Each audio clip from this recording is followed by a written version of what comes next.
What's going on, everybody? Welcome back to the channel. Today we are working on something that we didn't do when we did the supercharger on my car. So I'm super dark. But anyways, when I set up the cooling system for the supercharger, I did, just the lines to the heat exchanger, and I had a filler neck, which really, there was no room for an overflow tank then. Pretty much there was no room in my budget.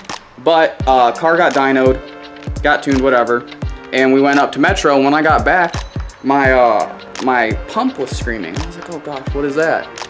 And so anyways, I evaporated the water, I guess.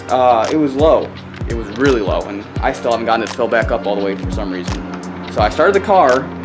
It's not like it's dumping it into the engine, but yeah, we got a little bit of an issue here. So I talked to my good buddy Rob, and he hooked me up with an icebox. So that's what we're doing today. So gonna have to take the front bumper off, get the pump out from up front. We're gonna move it back with the icebox, wire it all together, and then run the new lines, which are gonna go, I guess there's little channels behind the pinch welds. So that's what we're gonna do.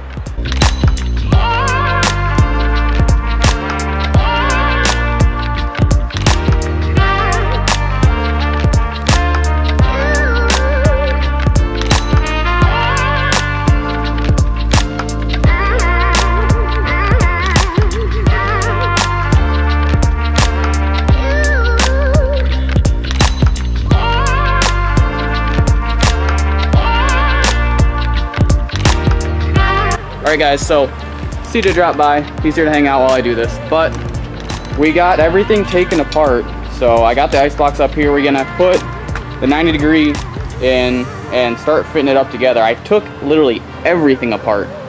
And yeah, I didn't find any leaks, but there's really not that much water coming out. And I put water in this morning before we even moved it. So I don't know what's going on. It's scaring me.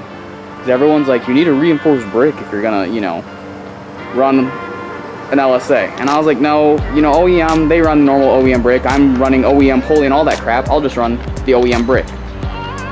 Well, with how little water's freaking coming out, dude, I'm like, hopefully that brick didn't crack or something and it's pushing water into my engine. So, yeah, I got bad feelings. But the car started and moved. It sounded funny, but I don't know. We'll find out.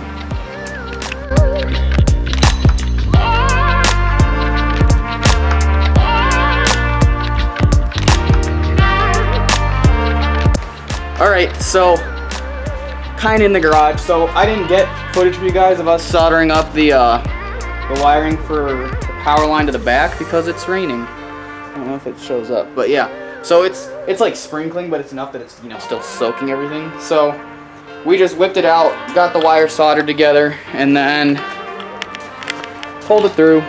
So got a nice bright yellow wire for everyone to see. But it's a good gauge. We'll bring it all the way to the back here and then get it to the pump.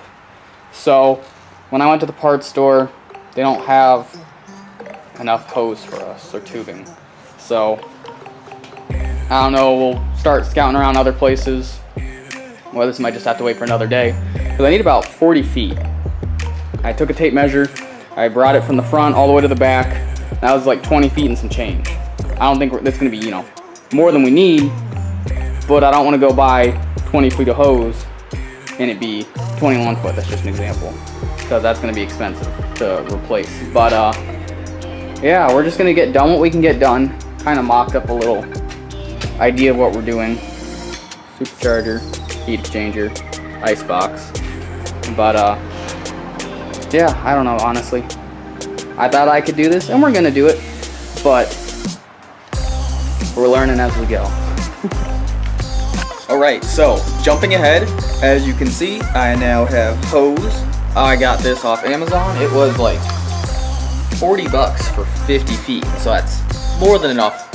And yeah, I just had to wait a couple days, and it saved me a lot of money, honestly. I think I spent like 46 bucks just on the first about 20 feet of hose for the first setup we had for the heat exchanger. So this is an amazing deal. So throw that down there. Now we can get started. So Rob is coming over. He's gonna hang out and help a bit also. But check out what we got back here. I've got the holes drilled out already, or not completely drilled out, but started for where the ice tank's gonna mount. I've set it down.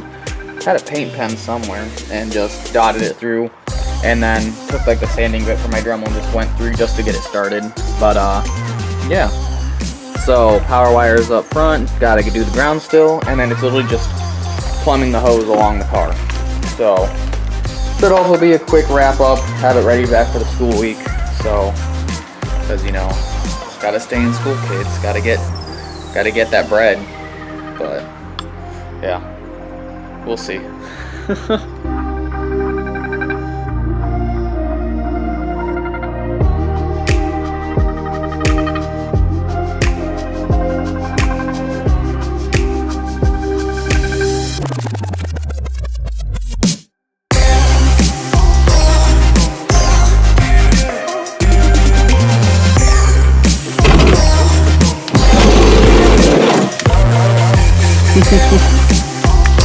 Alright, so it has been a long day. Today is the next day, picking up. So I had school all day, went and got my hair cut. Looking nice and crispy, right? But yeah, got my 90 degrees. So basically, I've got everything all plumbed now. So straight over, no kinks, right there, straight over. I'll show you guys underneath how I did this. So let's see. Yeah, there's the 90 degree. Run straight over, up over the cradle, and then into the frame. Runs all the way up the front, through the frame, peeks out, and then swings all the way over. Nice looped, no kink to the heat exchanger. There's the top one, up, over, and through to the supercharger. Line goes down through the frame, all the way through here. Let's see if I can do this. And then there's the 90 degree straight in. So mission accomplished. I'm dirty, disgusting, and I got metal shavings in my back now. But oh, it feels really good to have that done. All that's left is I need to redo the relay. So Rob told me when he was over here that the relay needs to be closest to whatever's it's going to be, you know, used for. So that's the pump. So since I have a line all the way back here, I'll probably cut it and leave it for the spot that goes in the fuse box. But then I'll have to get power to the battery here, ground it here with probably whatever I use to ground the pump, and then gosh, we can fill it. It'll feel good to have this thing finally running again. It has been a while. So like always, we will pick up on the next day. All right, so here we go, final stretch. It's the next day, and we are just moving the relay to the back, and yeah, filling it up, making sure there's no leaks, and then getting the bumper runs. But yeah, let's knock this out.